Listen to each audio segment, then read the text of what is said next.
So welcome back to Hearts of Iron 4. Today we play as the Viirad Magocracy, taking its name from a combination of magic and technocracy. You can probably assume what this entire thing is about. A country not led by principles of efficiency, but by magic. And the Pentarchy. A lot of creepy people. Well, not all creepy, but mostly kind of creepy. We were once part of this kingdom to the north of us, but now we're independent. They may come and try to take our land, as is natural in a World War II grand strategy game, but we will defy them to the very last. Either way, it's time for a kind letter. Probably the only kind letter we'll ever be writing today.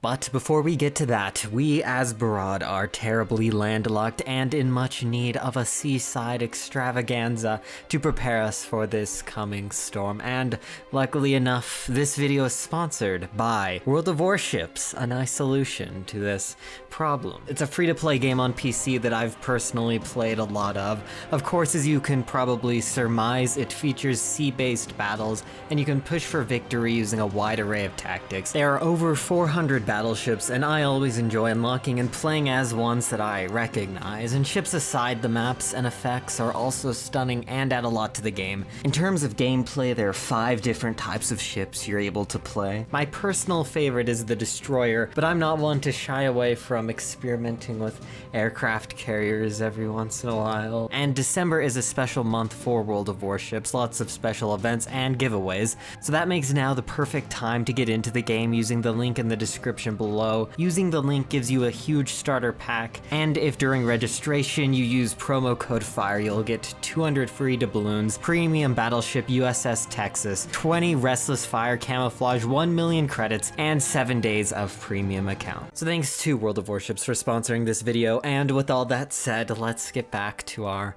beautiful 2 infrastructure mountain nation. At least the city names are pretty cool. And we have very cool guns and very cool enchanted swords. I almost want to make enchanted swords instead of the much superior infantry equipment, but alas, I will make infantry equipment because I'm a good boy and I will do what the devs want me to do. And you also have to research infantry equipment to be able to research electromechanic engineering, which is it's a kind of important technology, both for the research speed and radios, because without radios your army will die. And we might not start with infantry equipment, but we do start with atomic research, which is quite the interesting trade-off. It may be something I, of all people, would appreciate, so that's very nice. It's something that you should keep noted down. It will become important later on. We'll also build civs. It's not like we'll be able to ever complete these. It'll take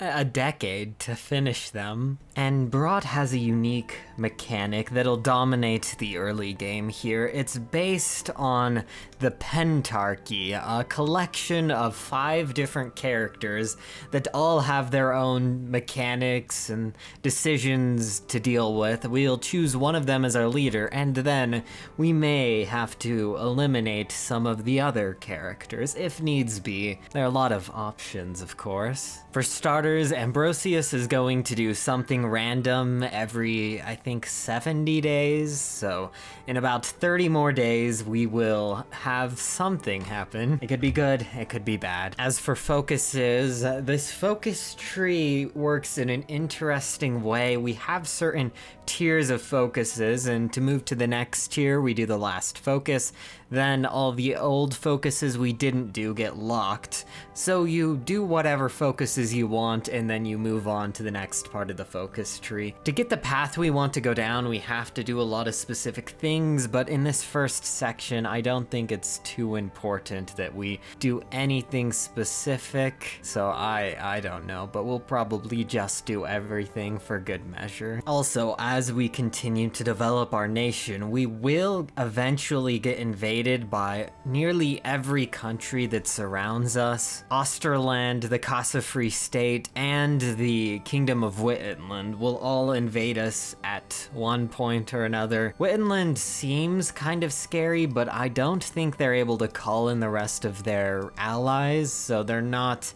too much of an issue in reality. We found a magical device controlled by cultists. This is kind of where our story begins, you could say. I have played as Viirad before, just not as the current path that we'll be playing today, so if some of you watched that video, this may seem somewhat familiar, and I am somewhat familiar with it myself, but then again, this video will be a lot different from that last one once we get to a certain point. So now we'll start with the meeting of 4, and then we will get to dealing with this newfound discovery. And so each member of the Pentarchy has a different strategy for how to deal with this mysterious situation.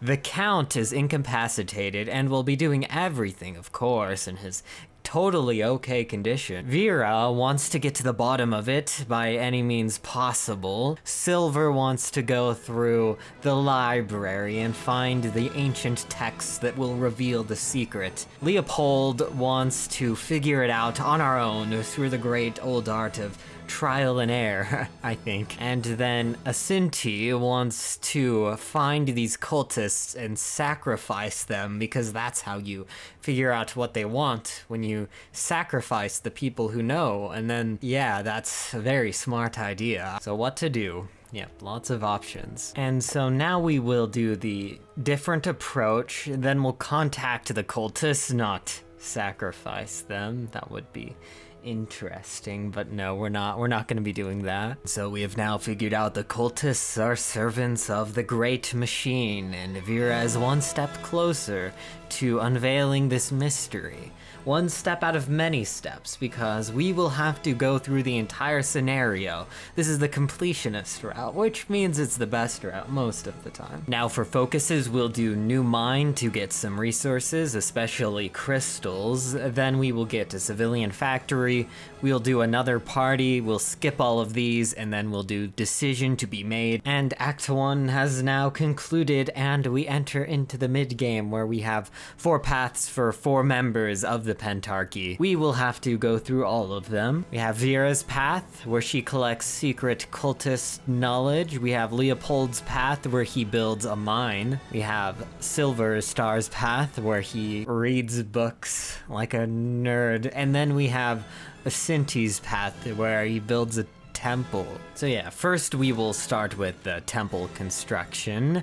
I think this one will be interesting, and Asinti is an interesting character too. We didn't quite let him sacrifice those cultists, at least. Oh, and I should also showcase our special technology. We have our very own technology tree for our nation, based on 4 of the 5 members of the Pentarchy, of course. And wow, what are the odds? The rock that we were building this temple on is alive and has a will of its own. What a completely bizarre and random thing that has happened. I'm sure this isn't related to anything else that's happening here. That would be crazy. And we're beginning to make the mine here, and as we dig deeper, we'll have to improve our mining technology, so we will do crystal experiments first, and then we'll start researching construction 1, steel and cement, so then we can get excavation 1, which is called hydraulic drills now. And as we research Excav 1, we are going to do the trial of the machine, a rite of passage the cultists demand we do before they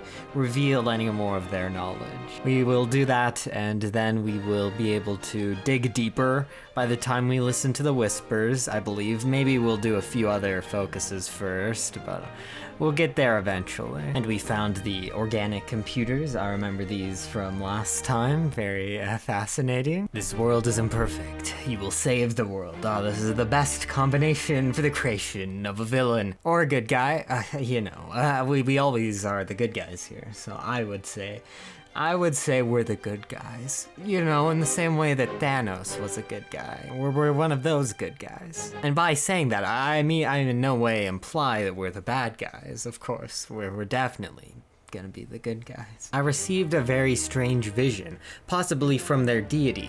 The vision seemed to indicate that it was withering away and in need of something. What kind of god needs something from mortals? And then we have the entry about the living rock the living rock amounted to nothing. It's just a living rock. Now we're addressing reports of aggressive vegetation, so that's fun. And she's now made a connection between these evil living plants and that living rock that they built the temple on. How interesting. And a magic trinket that was used to protect villages. I feel like that could be useful maybe. We've also now had to spam quite a few decisions. Leopold has the mechanic to improve relations between other members of the Pentarchy and himself, and between other members of the Pentarchy and each other. And it's kind of important because if relations get too low, they will murder each other. And we need relations to be high in some cases to unlock certain things. For example, we need Silver Star and Viirad to have a friendly relationship, which means at least 70, so then we can do this decision to have Silver spend time with her, and then she gets access to the library. So yeah, we're beginning to build up the mysterious reactor with our new nuclear reactor technology. I wonder what this could signify. So we will now continue with some of our focuses down here. We can get some autonomous clockworks working. We can start to dig even deeper, and we know great things happen when you dig deep, as the Lord of the Rings has taught us well. And then we can summon more skeletons to fight for us, so that's fun. And now we can finally go send 1,000 very, very lucky souls to go dig deeper. Nothing happened. I guess we gotta keep going down. And finally we've dug 5. I think this is our 6th layer deep now, and the earth finally strikes back. Leopold uncovered an enormous being made out of reshaped magical crystals and various ores, which he dubbed the Titan. Titan's health is 200. Leopold's remaining health is 180, and remaining stamina is 10. Okay, so now we can dismantle Titan for resources, dismantle Titan for a new body for Leopold, or we can start executing the phases of our master plan and use this Titan for ourselves, even though this entire mine was Leopold's project. That would be ridiculous to let him keep the bounty, and no one will know what happened. Everybody had already fled the scene. No one knows that it was I, not just Titan. It's all connected, I know it, but how? I just need to find one more missing piece. Silver Star's library is the only place in Viirad that might contain answers. Luckily though, we became friends with him. This was the plan from the start. Forced entry. Or I guess maybe we didn't have to become friends with him because he's still mad that we're in here. Oh, it's okay. We just lied and said that people wanted to kill him. So now he thinks that we're on his side. That's good. Oh. I think we'll let him live though, he could be useful. And we're friends, right? If we're gonna take over the world, we need at least a couple friends to laugh alongside with. Or maybe not, maybe we will have to cleanse everything from all of its imperfections. And now we will get our first nuclear reactor. It's good to have a nuclear reactor so soon. And now we will start with the initial spark, and things will finally begin. At long last, our plans will be set into motion. And here we go, the true boss battle mechanic. Unlike that other Titan fight, this is a real battle. And this is why we probably should have got rid of Silver Star. But it is okay, because I am a master of strategy, and I will win, maybe. See, this is pathetic. After a long and brutal fight, Viirad stands triumphant over the corpses of the Pentarchy. Enlightenment is within reach. Universal truth. Viirad smiles. The strange presence in the air grows stronger, its voice becoming louder. Well done dealing with those fools, Viirad. They were unworthy, unlike you. They would not listen, Viirad. I can't quite see so far away. Come closer to the reactor, yes. You have surpassed all my servants. You saw when others were blind. You have brought about the means of my ascension, and so I shall make you my chosen. But see, this is where the 100% completion and all those journal entries come in handy, because now we know the exact nature of this god. You are no god. You are a made thing crafted by mortals and then forgotten. I can provide you with what you desire, but it will come at a price. The price for my satiating your hunger is this: you will serve me always. Bow to your new goddess. Yeah, that is... what?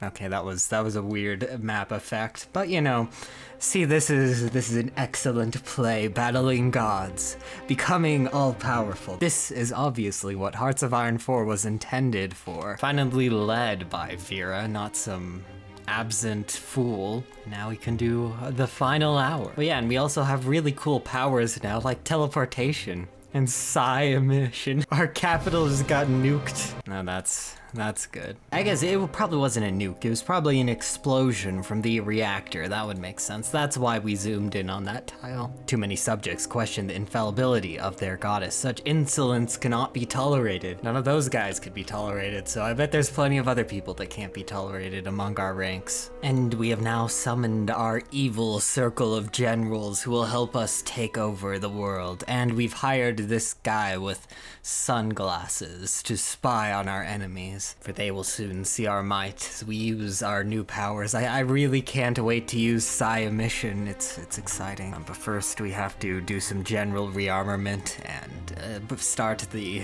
dual consciousness and dictate new rules. But I know we're just getting to the fun part, but that's all for part 1. I'll be back for part 2 if this video gets 15 likes. Also remember to check out the link for World of Warships, and I think that is all for today. I guess also there's another Megocracy. I don't know why there's 2. I thought this was our special thing. I guess we're led by an all-powerful goddess, so that's unique, but still, it's not as special anymore. But anyways, I will see you all in the next video.